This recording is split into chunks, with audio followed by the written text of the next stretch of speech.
sou a Amanda, eu sou arquiteta de soluções aqui na AWS. O meu papel como arquiteta de soluções é ser um advisor, ser um conselheiro do cliente enquanto utiliza ali a plataforma da AWS, utiliza os nossos serviços. Então, desde melhores práticas de como utilizar, até arquitetura de aplicações, soluções em nível de rede, de backup. Então, todo esse mundo, o papel do arquiteto de soluções é ajudá-los quanto a isso. E a gente está fazendo essa rodada de webinars para que a gente tenha esse contato mais próximo mesmo com os clientes. Então, vamos começar? Hoje a gente vai falar sobre storage, backup e disaster recovery. É o início da jornada, então são apresentações que vão desde o nível básico e aí a gente começa a evoluir um pouquinho conforme vão passando as semanas. E se tiver alguma questão técnica que eu falar, alguma acrônimo, algum nome que vocês não conhecem, também podem perguntar, fiquem à vontade. Então, a gente vai começar a apresentação por backup. Então, por que a gente faz backup? Por que as pessoas efetuam backup nos seus arquivos, nos seus sistemas, nos seus volumes, né? A gente faz o backup para diminuir o tempo na recuperação em caso de perda de dados. Então, imagina que você não faz backup de nada, você não fez backup do seu site, por exemplo, dos arquivos do seu site, e aí o seu arquiteto júnior lá, o seu sysadmin júnior deletou esse site. Você teria que recriar todo aqueles códigos, toda a parte de infraestrutura, para que você consiga ter o seu site no ar novamente. Então, isso tem um tempo para que você consiga recuperar, mesmo que tenha uma cópia desse site na máquina de algum dos desenvolvedores ou algo do tipo. É muito trabalhoso você conseguir juntar todas essas informações e ter o mesmo resultado, o site no ar novamente. Então, a gente faz backup para diminuir o tempo de recuperação dos dados. A gente faz backup para diminuir a perda de dados. Então, quando a gente está backupeando dados de um lado para o outro, por exemplo, a gente garante que a gente tem ali um ponto. Então, por exemplo, fizemos o backup hoje ao meio-dia. Até às 3 da tarde, às 2 da tarde, que é o caso agora, a gente vai ter uma perda de dados aí, se a gente tiver algum problema no ambiente ou algo do tipo, mas a perda de dados ela é mínima, porque até o meio-dia está tudo backupeado, então a gente vai ter 2 horas ali de perda de dados. O impacto é muito menor do que se você perdesse todos os dados que você tem ali no seu ambiente. Então, a gente faz backup para diminuir a questão de perda de dados mesmo, que vão mudando ao longo do tempo. E a gente faz backup sempre balanceando entre o custo e o impacto. Todo tipo de backup, seja ele local, no seu storage local ou ele na nuvem, ele tem um custo, porque para você comprar HDs para colocar no seu storage, comprar um próprio storage, uma appliance de um storage, custa caro, custa dinheiro, e você precisa ter um balanceamento ali entre o quanto que você pode gastar com um backup e qual que é o impacto que não ter esse dado armazenado custaria para você. Então, tem sempre essa balança, né, que você tem que fazer entre o custo e o impacto. E quando a gente está falando de backup, algumas perguntas a gente deve se fazer. Então, por exemplo, como que esses dados são armazenados hoje? Então, no seu ambiente hoje, você tem um data center, e você tem uma storage, e você tem uma rotina de backup, ali utilizando Bacula, por exemplo, que você faz o backup de todos os arquivos da sua estrutura e guarda em um storage de dados. Onde esses dados estão armazenados? Então, o meu storage está aqui dentro do data center ou do CPD da minha empresa, e se tiver qualquer tipo de impacto, por exemplo, uma enchente, ou a gente ficar sem ar-condicionado e te der um problema no hardware, vai impactar no onde esses dados estão armazenados. E como esses dados são restaurados? Então, quando um usuário faz alguma besteira, perde algum dado, alguma máquina tem um crash ali no HD, como que a gente restaura esses dados? Então, todas essas informações são importantes para a gente entender como que a gente moveria esse backup para a nuvem, por exemplo. Então, a gente tem que olhar para o seu cenário atual hoje, entender como seus dados estão armazenados, onde eles estão armazenados e como eles são restaurados. Então, um cenário bem comum que muitas empresas seguem até hoje a gente tem os servidores de aplicação e a gente tem os servidores de dados, e aí a gente tem uma rotina de backup utilizando fita. Então, um appliance de backup em fita roda ali o backup diário e semanal, salva esses dados em uma fita física mesmo, e a gente envia esses dados de fita para um banker. Então, por exemplo, aqui a gente conheço alguns clientes que utilizam bastante a Iron Mountain, por exemplo. Então, a Iron Mountain vem fisicamente, uma pessoa chega fisicamente no prédio lá, pega as fitas e leva para o banker da Iron Mountain. Se você precisar, eventualmente, se tiver uma perda grande, algo do tipo, você precisar buscar essas fitas, existe um tempo até humano, eu diria, da pessoa buscar essas fitas, colocar no caminhão e chegar até a sua empresa, e aí você ainda precisa restaurar esse backup todo na sua infraestrutura. E muitas vezes, se não é o caso de você ter perdido todo o seu storage ou algo do tipo, o Marco perguntou se eu caí. Não sei se eu caí, agora fiquei preocupado. Deixa eu ver aqui. Tem alguém me ouvindo? Bom, o Pedro falou que não, vou dar sequência então. Beleza, o Alisson também falou que tá tranquilo.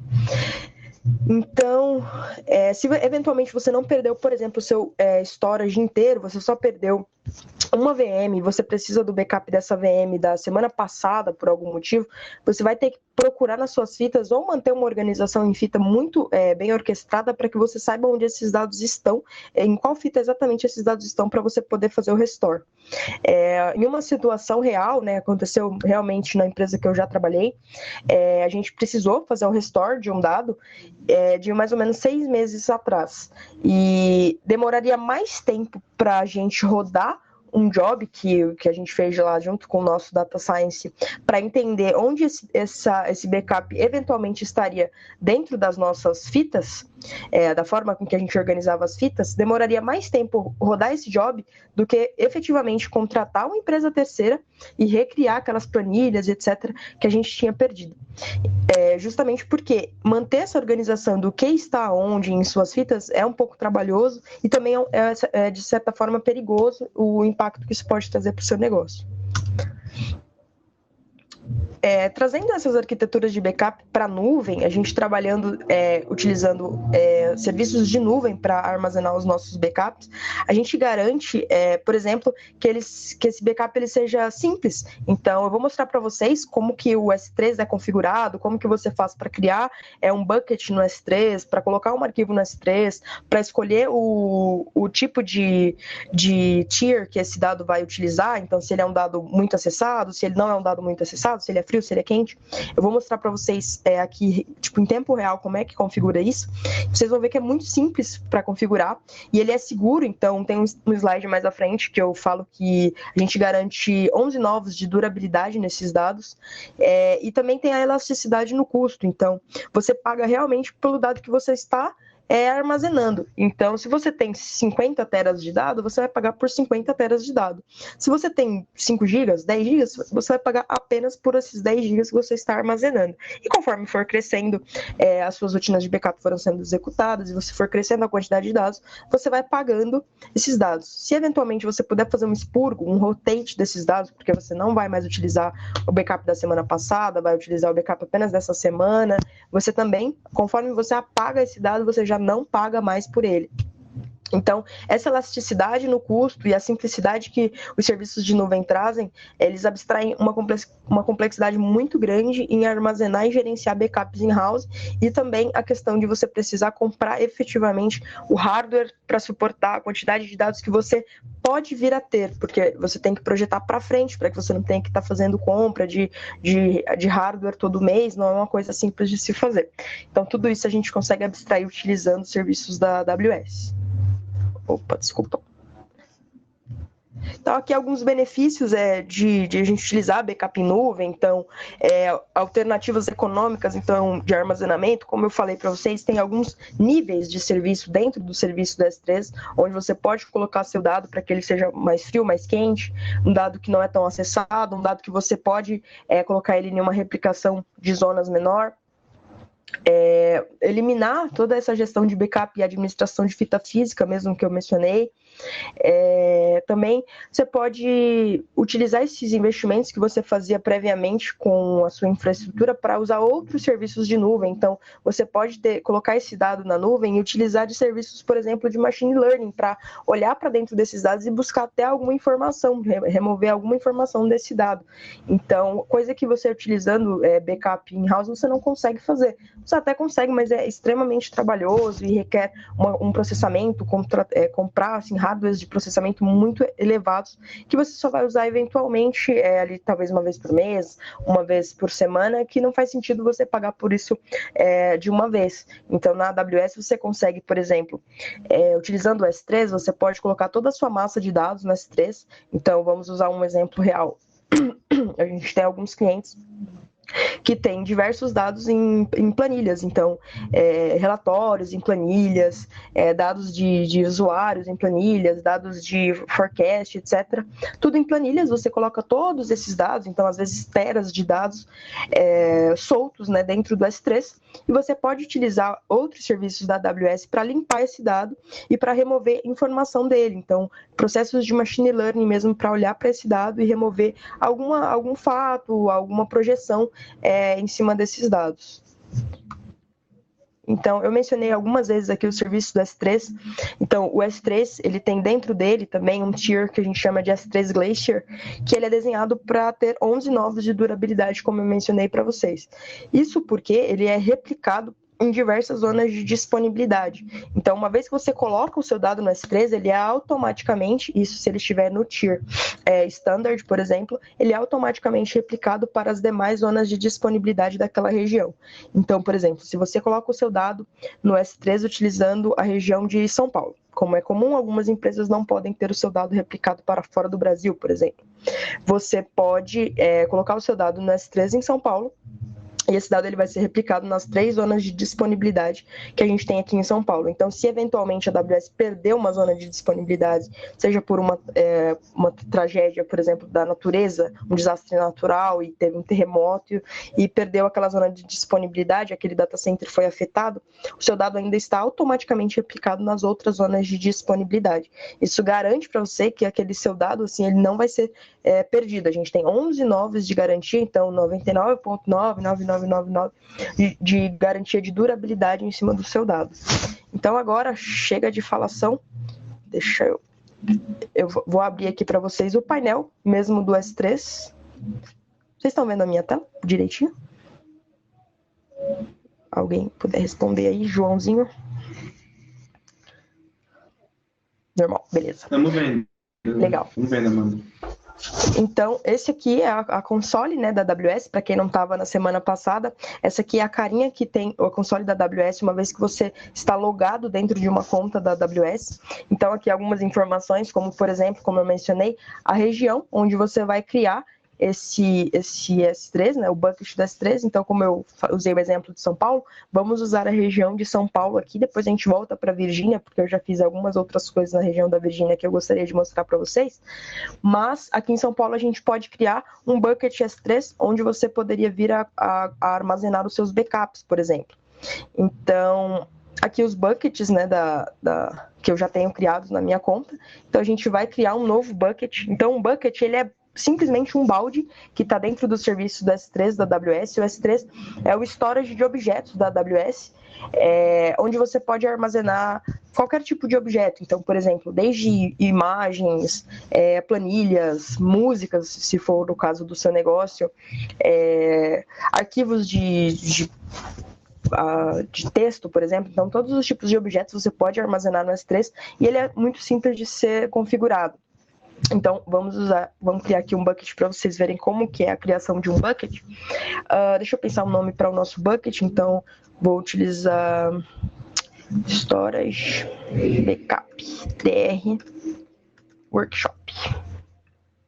Por que eu tenho que colocar um nome assim, um pouquinho mais específico? Os nomes nas S3, eles são únicos. Então, por exemplo, você não conseguiria criar um bucket com o nome teste, porque muito provavelmente alguém já criou um bucket com esse nome. Então, você tem que ter sempre um nome único para o seu bucket. Então, eu procuro sempre colocar o bucket que descreva muito bem o que eu quero fazer ali, ou em alguns casos a gente utiliza até algum hash, alguma coisa para criar o bucket. Então, buckets de backup de aplicação, por exemplo, em momento de deploy, eu sempre utilizo um hash para criar o bucket, para que a gente não tenha problema de vai tentar criar o bucket já foi criado anteriormente pelo processo de deploy, por exemplo. Aqui as configurações de rede então aqui a região, né, como eu mencionei para vocês, a gente já está na região de São Paulo, mas se você quiser se trocar eventualmente, você pode trocar aqui direto no painel do S3. E aqui as configurações de segurança do bucket S3. Então, a AWS ela tem como prioridade a questão da segurança. Então, é prioridade total nos serviços da AWS a segurança. Então, para você ter um bucket S3 que seja aberto para a internet, você precisa vir aqui e ticar, remover, né, essa seleção aqui no painel e permitir realmente que todos os backups, que todos os níveis de segurança que estejam liberados. E aí sim, você dá um tique aqui embaixo também, onde você avisa que você tá vendo que você tá... Deixa eu colocar em português aqui, né? Desculpa, pessoal. Força do hábito. Então, vou remover aqui. Aqui eu tenho um warning avisando que eu estou deixando realmente tudo que está dentro do meu bucket e o meu bucket de forma pública.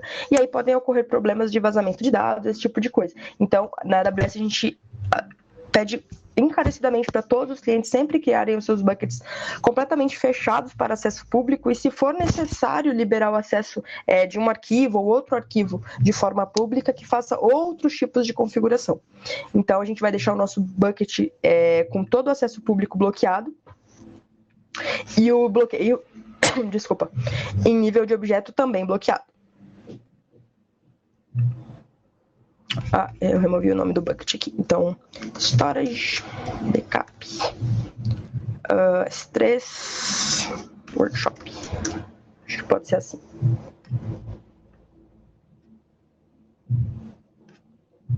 Esperar um pouquinho. Storage, backup, S3, workshop aqui. Então, o nosso bucket, o nosso baldinho de dados dentro do S3, ele já está criado. Então, aqui esse bucket está vazio. Então, a gente pode fazer upload de objetos para dentro desse bucket. É claro que aqui para a nossa apresentação, eu vou colocar apenas um objeto, né, e mostrar para vocês como é que você configuraria ali o tier, então, de armazenamento desse objeto, só para demonstração. Mas se fosse o caso de, por exemplo, você está configurando o S3 como seu repositório de backup de toda a sua infraestrutura, claro que você teria que fazer algumas outras configurações, utilizar talvez linha de comando para que quando você fosse criar um novo bucket, essas configurações já estivessem pré-configuradas, mas não foge muito disso que a gente vai fazer aqui agora. Então, para a gente utilizar e colocar um objeto dentro do S3, é só clicar aqui em carregar, adicionar arquivos. Então eu deixei a pasta aberta aqui em um arquivo, em uma pasta de infraestrutura como código que eu uso, então um template de CloudFormation, que é até um serviço da AWS aqui. Vamos colocar ele aqui.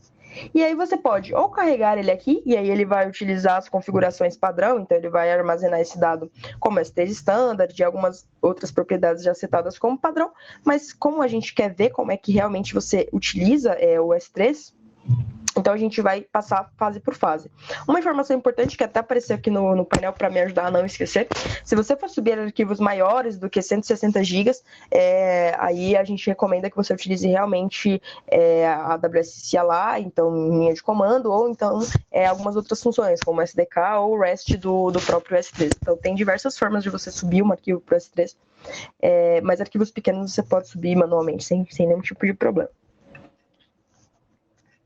Então, aqui a gente consegue configurar as permissões que esse arquivo vai ter. Então, eu estou dando permissão para o meu usuário a ter acesso de leitura e gravação nesse objeto. Se fosse o caso, eu poderia permitir que esse objeto fosse acessado de forma pública, por exemplo. Mas como não é o caso, a gente vai manter essas permissões de objeto público como fechado e somente eu vou poder acessar esse objeto. Aqui as categorias, né, de armazenamento que eu mencionei para vocês. Então, o S3 Standard, então o que seria o padrão, para dados acessados com frequência. Então, ele vai ser mantido ali em 3 zonas de disponibilidade, porque é a quantidade de zonas de disponibilidade que a gente tem, inclusive, aqui em São Paulo. E você vai conseguir acessar esse objeto que a gente está colocando, por exemplo, sem nenhum tipo de tempo para que você consiga baixar. Então, quando você utiliza, por exemplo, o Glacier Deep Archive, você está querendo dizer que você quer que esse dado ele seja mantido de forma fria. Então, se você precisar fazer o restore desse dado, ele vai demorar algumas horas para ele ser restaurado para você, por exemplo. Tem outras camadas aqui de armazenamento. Então, por exemplo, a divisão inteligente, ele vai avaliar de quanto em quanto tempo, por exemplo, você mexe nesse dado. E aí, automaticamente, ele vai movendo esse dado dentro das categorias. Então, se você coloca um dado no S3 e nunca mais você baixa esse dado ou você utiliza esse dado, automaticamente, se você está utilizando a categoria de armazenamento de divisão inteligente, ele vai movendo esse dado para dentro dos outros tiers de armazenamento. Para dados que não são acessados frequentemente, então dados mais frios, então backups, por exemplo, são dados mais frios, não é sempre que você restaura um backup, você pode utilizar esse padrão de acesso não frequente, por exemplo. Se você não tem problema, se não é um dado que eventualmente você vier a perder, vai ter muito impacto, então, dados talvez de cache, algumas planilhas que não são tão mandatórias para o seu negócio, você poderia utilizar esse dado replicado apenas em uma zona de disponibilidade. O risco aqui seria se só porventura a AWS viesse a perder essa zona de disponibilidade, como eu mencionei por uma catástrofe da natureza, por exemplo, aí sim você viria a perder esse dado. Do contrário, o dado se mantém disponível para você. Então, é uma opção para alguns tipos de dados que não são tão mandatórios para a sua empresa.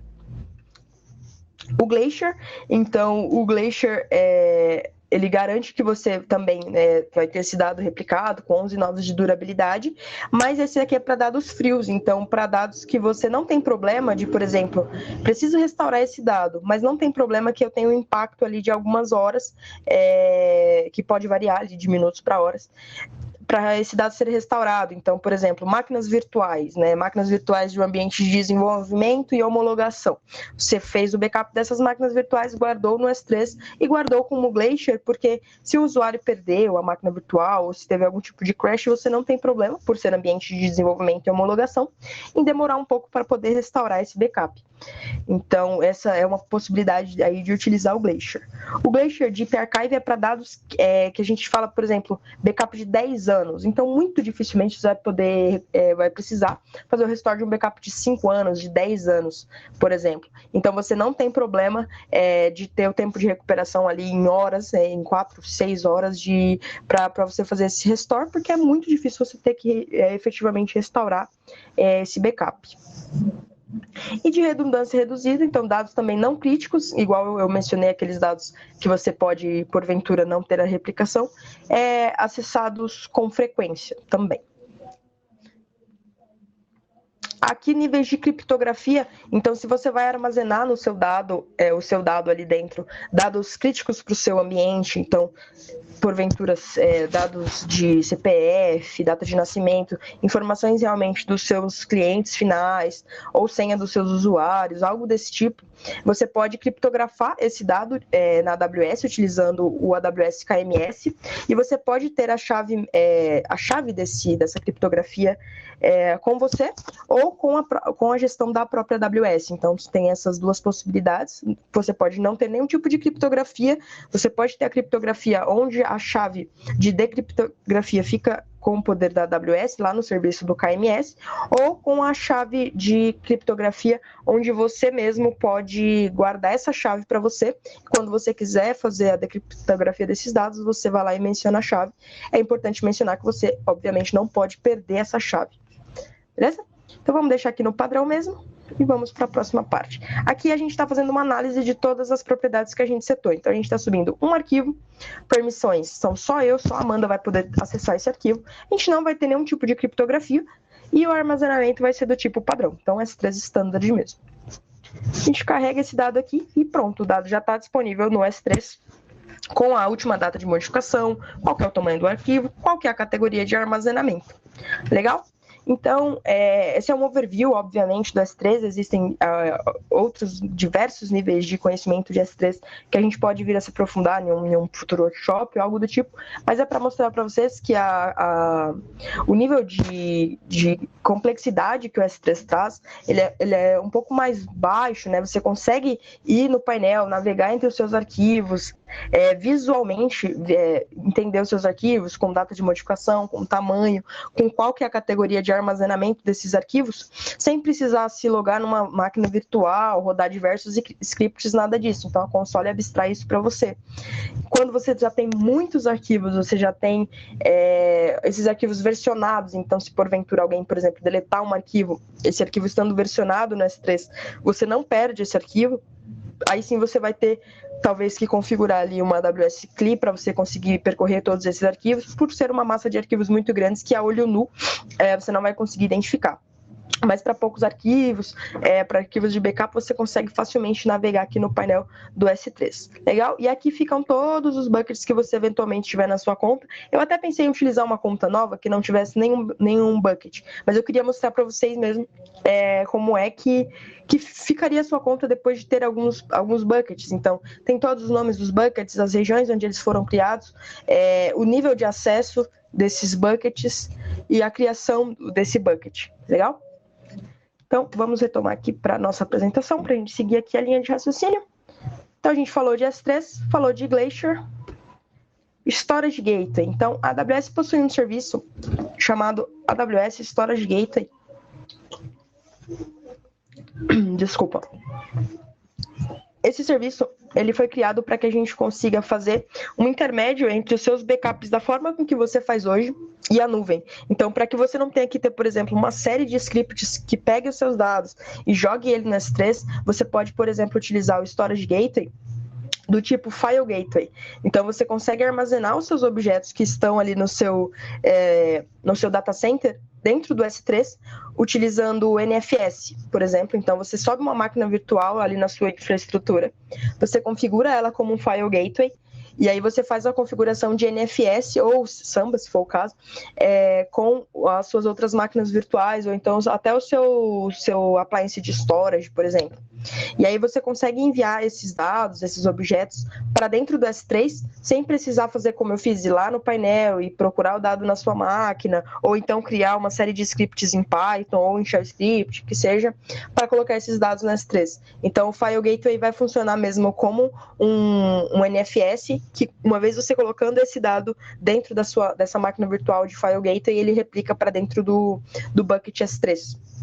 Então, você consegue trabalhar em um ambiente de nuvem híbrida, um link de baixa latência. Então, para você subir os arquivos do File Gateway para dentro do S3, você vai utilizar um link de baixa latência, e a distribuição desse conteúdo vai ser feita dentro do S3. Então, vai seguir as mesmas regras que a gente acabou de ver, como é que o S3 funciona, de S3 Standard, de S3IA, que é o Infrequent Access, o Glacier ou o Deep Archive. Você vai conseguir também fazer esses tiers de armazenamento dentro do S3. A diferença é a forma com que esses dados chegam no S3. Então, utilizando o File Gateway do Storage Gateway, você consegue abstrair mais esse nível de configuração.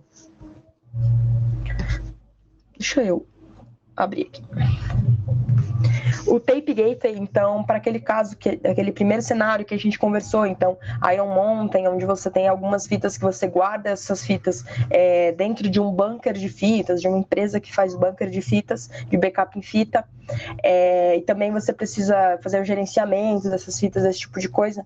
Você pode também armazenar esses arquivos, né, que foram armazenados dentro da sua fita, dentro do S3. Então, você consegue, da mesma forma, sempre que a gente falar de Storage Gateway, a gente vai estar falando de uma máquina virtual que você vai subir na sua infraestrutura, ela vai se comunicar com o seu appliance de backup, ou com a sua máquina de backup, a sua máquina virtual onde estão os seus backups, e ela vai jogar esses backups para dentro da AWS no S3. Aqui, a diferença do File Gateway para o Tape Gateway é que você consegue, por exemplo, montar essa sua máquina virtual de Tape Gateway para dentro do seu appliance de backup de fita como um volume. E aí a única coisa que você vai fazer em nível de configuração ali dentro do seu appliance de backup em fita, o backup exec, por exemplo, você vai só apontar ele para esse novo volume que nasceu ali dentro. Então, todos os backups em fitas que estão sendo feitos, eles vão continuar sendo feitos da mesma forma. Você não vai precisar reconfigurar todo o seu appliance ou utilizar um novo client ou algo do tipo. Você pode utilizar o client que você já está utilizando, você vai montar um novo volume e esses backups em fitas vão ser feitos, o backup externo, né, dentro do AWS S3, utilizando também uma comunicação segura, com HTTPS, jogando esses backups dentro do S3 e também do S3 Glacier, se for o caso de desses dados serem frios, segue aquela mesma linha de raciocínio. Então, o Tape Gateway é uma ótima saída. A gente já tem, eu conheço um cliente especificamente aqui em São Paulo que utiliza bastante, justamente por esse nível de abstração, de você simplesmente montar um volume ali no seu appliance de backup em fita e replicar ele dentro do S3. E o volume gateway, então, se, por exemplo, você faz backup das suas máquinas virtuais, os volumes das suas máquinas virtuais locais, no seu data center, no seu CPD, você segue a mesma linha de raciocínio aí por uma comunicação SCSI para utilizar o AWS EBS. Então, na AWS, a gente mencionou no workshop anterior, mas a gente tem o serviço de EBS, então Elastic Block Storage, onde você tem volumes. Então, volumes iguais vocês têm no data center, a AWS chama eles de Amazon EBS, e você, nesse cenário de volume gateway, você vai fazer os backups dos seus volumes da mesma forma com que você faz hoje, a diferença é que eles vão ser armazenados na AWS como EBS snapshots. E, posteriormente, eles podem também ser migrados para dentro do S3, da mesma forma que o backup em fita e da mesma forma que o File Gateway para backup de objetos. Bacana? Antes da gente ir para o EFS, então eu vou mostrar para vocês a carinha. Opa, fui para o lado errado de novo. A carinha do Storage Gateway. Então, sempre que você quiser conhecer um novo serviço da AWS, deixa eu ir aqui para a página inicial. Conhecer um novo serviço da AWS, então se eu mencionei algum serviço aqui, porventura, e não mostrei no painel, como é que você faz para ver no seu painel? É muito simples, basta você vir aqui. Então, Storage Gateway, ou você pode procurar aqui embaixo na lista, eles estão separados também por serviços. Então, aqui seria como, eventualmente, você criaria um Storage Gateway, por exemplo, de File Gateway. Então, a gente vai armazenar os arquivos como objetos dentro do S3. Aqui tem qual seria a imagem que você vai utilizar no seu hypervisor. Então, os hypervisors suportados hoje é o VMware, o Hyper-V, o KVM, ou você pode também criar uma instância de Amazon EC2, se for o caso. Então, vamos fingir que a gente vai criar uma EC2. Aqui você pode configurar se o seu endpoint ele vai ser público, ou privado. Então, eu não vou finalizar a configuração, tá, pessoal? Estou só mostrando para vocês como que é a carinha do File Gateway e o nível de abstração que ele traz para a gente. Então, aqui eu colocaria o IP address, então o IP da minha instância. Então, se a gente estivesse falando da configuração de uma instância, por exemplo, no meu ambiente VMware, deixa eu voltar aqui para mostrar para vocês, do meu ambiente VMware, primeiro você pode baixar a imagem do VMware para você configurar no seu data center, mas também futuramente aqui no final você precisaria colocar qual que é o IP da sua instância. Então, claro que tem níveis de comunicação que você precisa liberar, por exemplo, no seu firewall, para que ele tenha comunicação com o sistema, com o serviço do Storage Gateway, e para isso tem toda uma documentação da AWS que fala quais são as portas que você tem que liberar, quais são os endereços que você tem que liberar dentro do seu firewall. Se for do interesse de algum de vocês, manda um e-mail para mim ou para o Pedro e a gente retoma esse assunto de forma mais específica para o seu caso. E aí eu também posso passar essas documentações para vocês na nossa lista de e-mail aqui dos webinars, para que vocês vejam como que faz essa configuração do lado do data center. Mas aqui do lado da AWS é basicamente isso. A gente não consegue passar daqui, porque só se eu tentar colocar um IP aqui. Teria que ser um IP público. E aí a gente conseguiria passar para os próximos passos para mostrar para vocês, mas a configuração é simples assim. Então você só cria uma máquina virtual, configura qual que é o IP, dá um nome para o seu gateway, configura quais são os discos e qual que é o bucket S3, e está feita a configuração. E aí do lado do data center você precisa configurar a comunicação. Aqui no slide dá para ver melhor. Esse aqui. A comunicação entre o NFE, o seu serviço, seus servidores de aplicação, por exemplo, ou o seu servidor de backup, e a máquina virtual do File Gateway, Então, a comunicação NFS entre esses dois e tá feita a configuração, você começa a replicar os seus backups dentro do S3 como um bucket. Só tem alguma dúvida, eu sei que eu falo rápido, eu comentei isso na semana passada também, mas é porque são muitos assuntos e eu gostaria de mostrar bastante coisa para vocês, mas se tiver qualquer dúvida, não hesitem em me interromper, ou pode mandar aí no chat, que aí qualquer coisa, se eu não ver, o João me chama aqui, tudo bem? Então, dando sequência, o AWS EFS, então a AWS tem um serviço de NFS também, que você consegue configurar e montar ele, ou utilizando os serviços da AWS, ou utilizando até mesmo o seu ambiente local. Desculpa.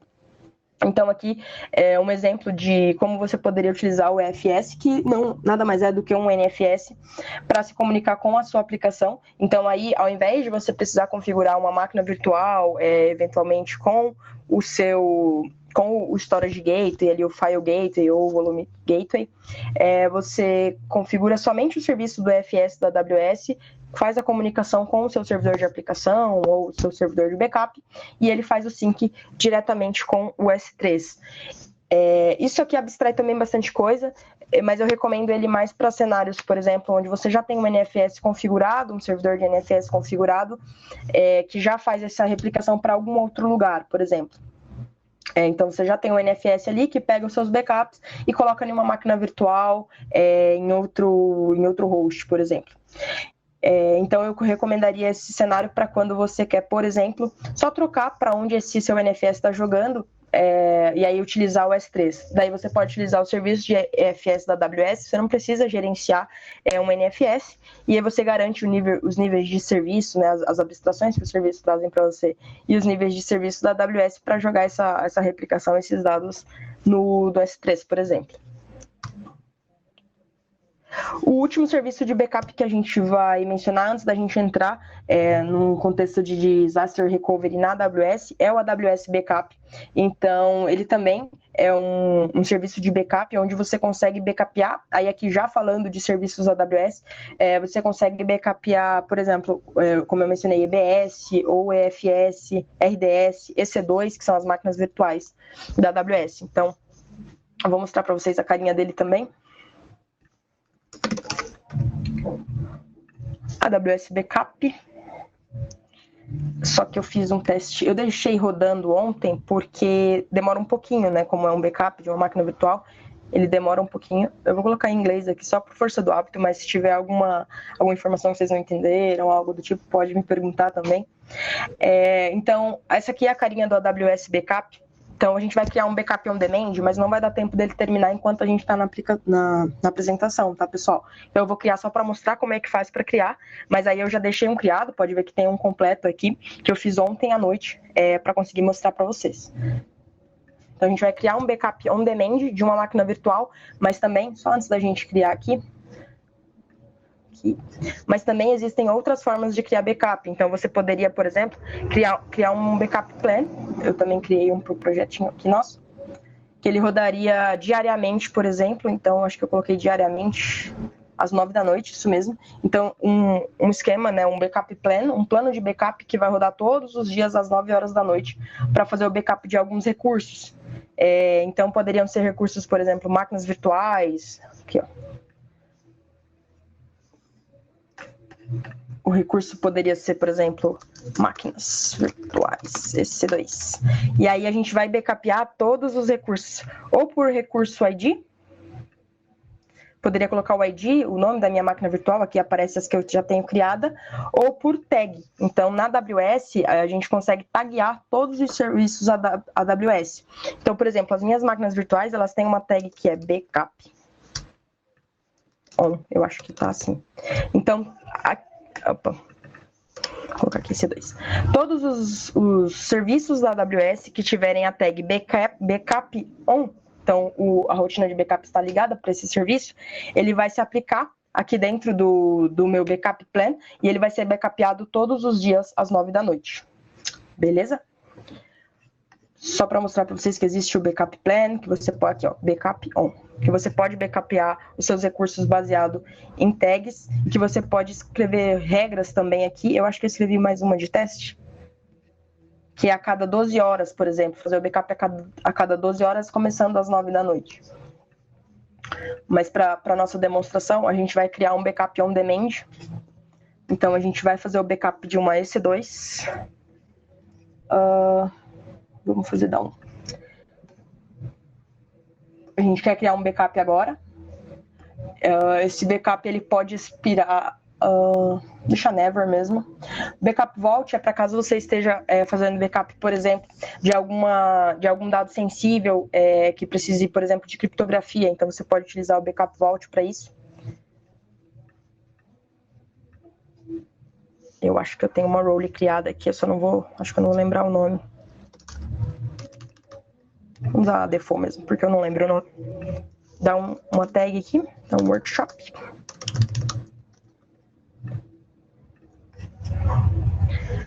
Então, a gente criou um backup on demand, então você poderia criar isso, por exemplo, em cenários extraordinários. Então, preciso backupear isso aqui, mas só hoje, porque é só um teste que eu estou fazendo, uma POC que eu estou fazendo, mas eu não quero perder essa máquina que eu fiz uma POC ou algo do tipo. Então, você poderia criar um backup on demand e aí apontar para a máquina, então, o tipo de recurso, que é o nosso caso, EC2, e aí ele vai rodar aqui. Então, ele vai olhar para aquela EC2, vai fazer um backup dela, e vai armazenar esse backup.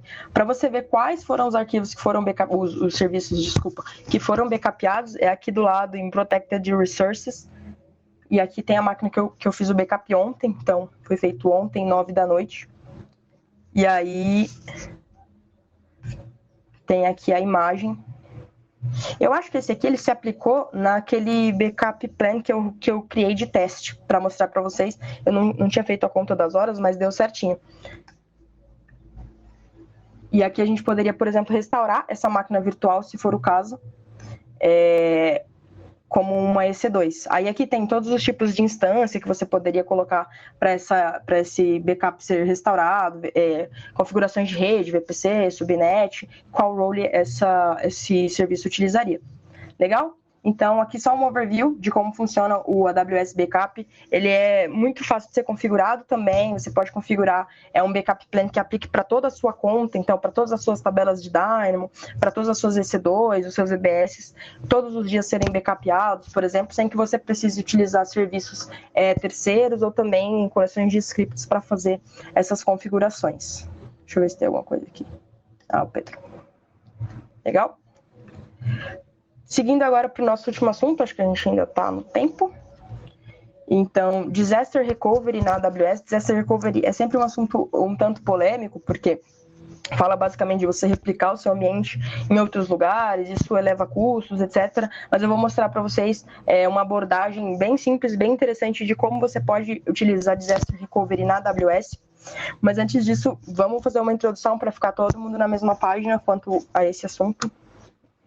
Então, toda empresa requer proteção de dados, seja o mercado da esquina, que tem ali os seus níveis de venda, né, quantidade de venda, os dados dos seus funcionários, ou empresas gigantescas, então Amazon, Google, Microsoft, todas as empresas requerem proteção de dados.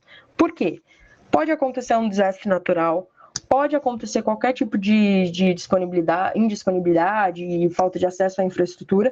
E eu coloquei aqui que pode acontecer crazy people, então eu já vi casos, por exemplo, de funcionários insatisfeitos deletarem tudo que tinha na conta da AWS antes de pedir demissão, por exemplo.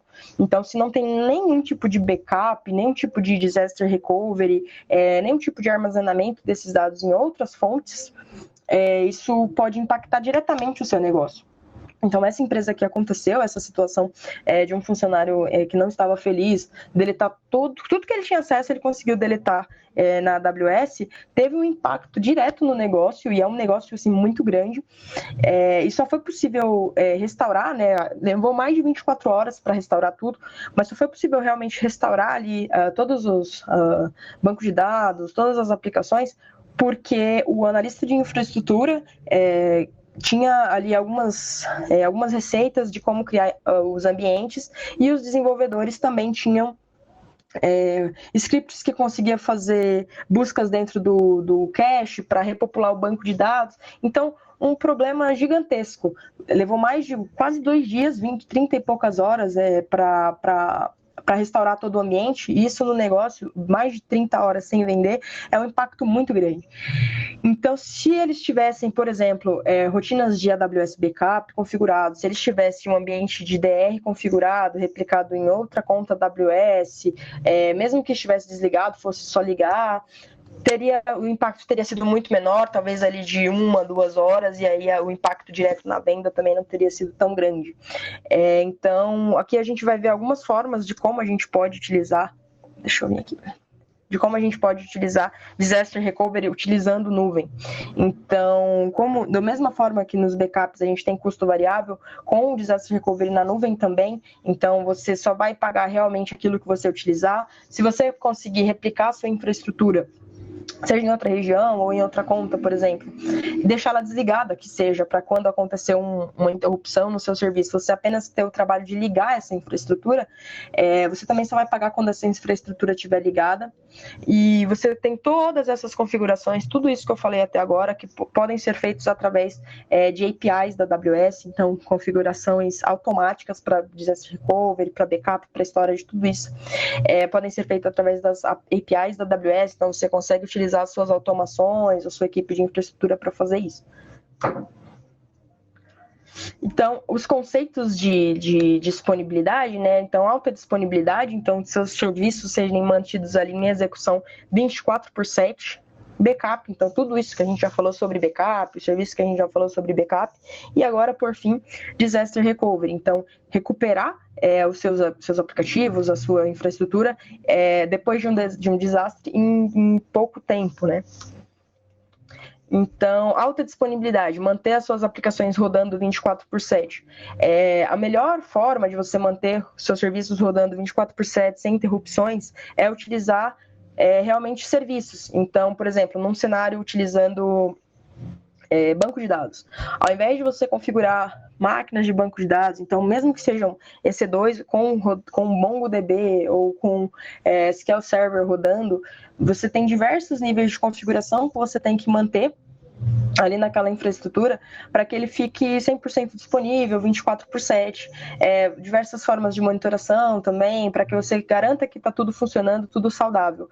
Utilizando um serviço, então, por exemplo, o Aurora ou o RDS com outros softwares de banco de dados também, você abstrai esse nível de configuração e deixa com que a AWS garanta o nível de disponibilidade para você. Então, cada um desses serviços tem o seu SLA, o seu nível de disponibilidade, que vocês podem olhar na documentação, mas a abstração que eles fazem para você, então, ao invés de você criar uma máquina virtual ou containers, como, por exemplo, o Redis configurado, e garantir que esse Redis esteja funcionando, que ele tenha réplica, que esteja tudo funcionando corretamente, você pode utilizar o Elastic Cache, por exemplo, que é o serviço da AWS, que você pode utilizar ou Memcache ou Redis como serviço altamente disponível. Então, uma dica para manter os seus ambientes com alta disponibilidade, 24/7, utilize sempre que possível serviços, né? Então, serverless. Evita utilizar máquinas virtuais e configurações manuais, porque isso sempre traz um certo overhead e um certo nível de configuração e preocupação que você tem que ter. Então, eu fiz uma analogia com chamas, né? Então, vamos começar por uma chama pequena. Uma preparação de um Disaster Recovery de nível light. Então, aqui você tem o seu site, então, exemplo.com, e você acessa o seu data center corporativo mesmo. Então, você tem ali o seu serviço de proxy, você tem o seu servidor de aplicação e o seu banco de dados. E você tem isso replicado dentro da AWS, mas não rodando como serviço. Então, se você tem uma interrupção, você vai lá, mexe lá no seu DNS, lá na registro.br, por exemplo, e muda os seus DNS para dentro da AWS, espera replicar, cria starta os serviços, né, mesmo que startado em minutos, e espera ele replicar e ficar disponível para você. Então, essa é uma forma de você fazer um Disaster Recovery Light, então uma luzinha pequena, ali, uma chama pequena, mas que funciona também, você vai ter um impacto baixo na utilização dos seus serviços pelos seus usuários finais. Agora, crescendo um pouco, a gente já tem aqui um ambiente mais warm, né? Então, a gente tem uma fogueira. Então, aí você já utiliza os serviços da AWS, como, por exemplo, o Route 53, para utilizar os seus DNS. E aí aqui você tem o ambiente ativo, então o Route 53 ativo apontando para o seu data center, e não ativo, né, para a produção, o seu Route 53 não está ativo, apontando para os serviços da AWS, utilizando o Load Balancer, por exemplo, como serviço, que aí você não precisa ligar nem desligar esse ambiente. E a replicação de dados, obviamente, tem nível de banco de dados. Em caso de uma perda, né, então, do seu data center, uma interrupção de acesso no seu data center, você só muda a entrada de DNS no Route 53, ele começa a apontar aqui para o serviço, então o Elastic Load Balancer é um serviço, e você precisa simplesmente fazer o scale-up do seu ambiente para produção. Então, aqui você já tem um ambiente configurado como standby na AWS, utilizando um serviço de DNS para isso, como serviço mesmo configurável.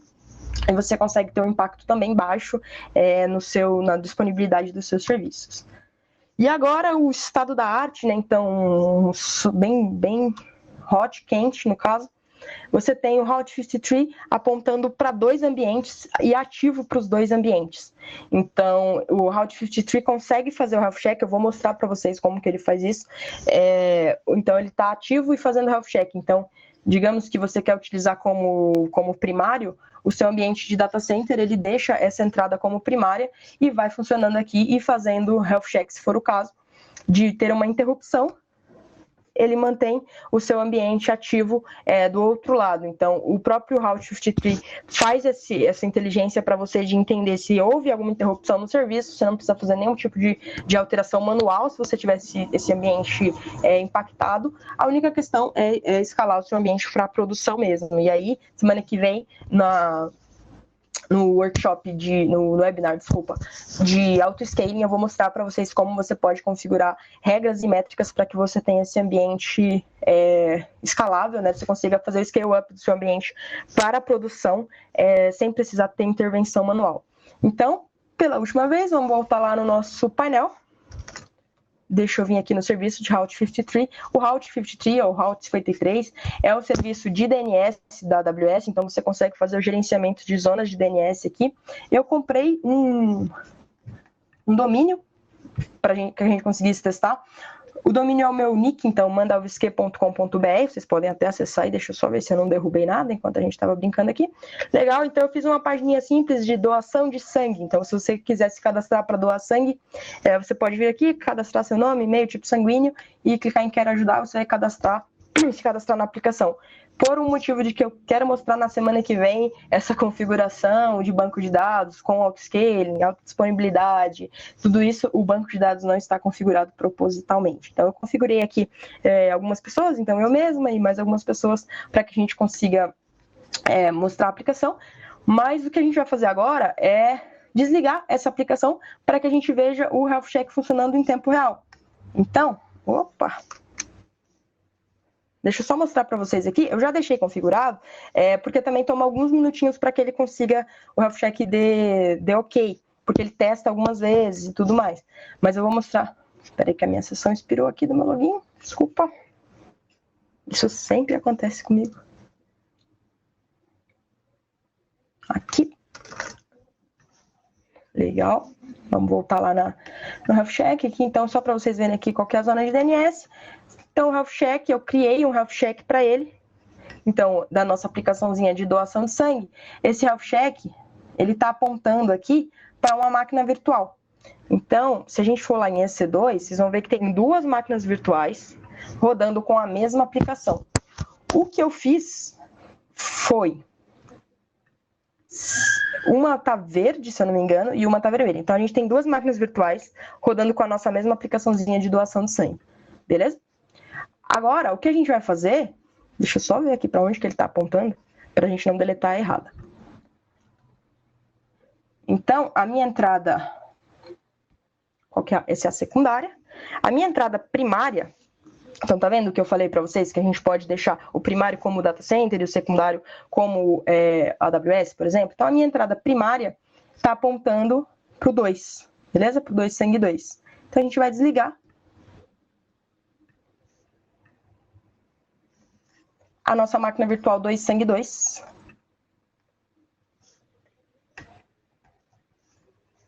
Ele demora um pouquinho a desligar. Beleza? Só no self-check entender que ele foi desligado. Opa.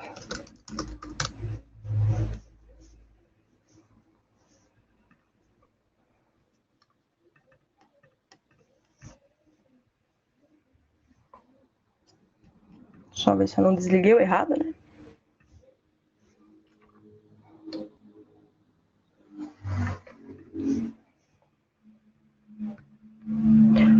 Tem a questão da replicação do DNS, né, que demora um pouquinho mesmo. Demora aí mais ou menos uns 5 minutinhos. Enquanto ele replica, só para a gente não tomar muito tempo de vocês, e aí qualquer coisa também vocês podem ver daqui uns 5 minutinhos ele replicado. Vocês podem continuar aprendendo sobre, por exemplo, S3, Storage Gateway, Glacier, EFS, EBS, utilizando os nossos serviços, os nossos cursos de Training Certification. Então, a AWS tem um site, está aqui embaixo.